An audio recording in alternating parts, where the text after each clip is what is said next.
उसको कॉल करिए ना 10 इसको राइट में कुछ करें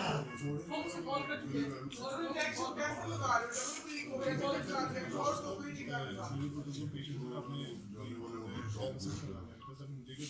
बाकी सारी जगह मिलाएंगे आपके कॉन्टैक्ट है तो सबसे अच्छा तो सबसे अच्छा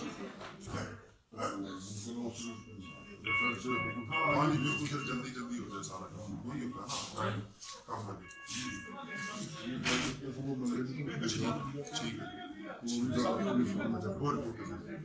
अच्छा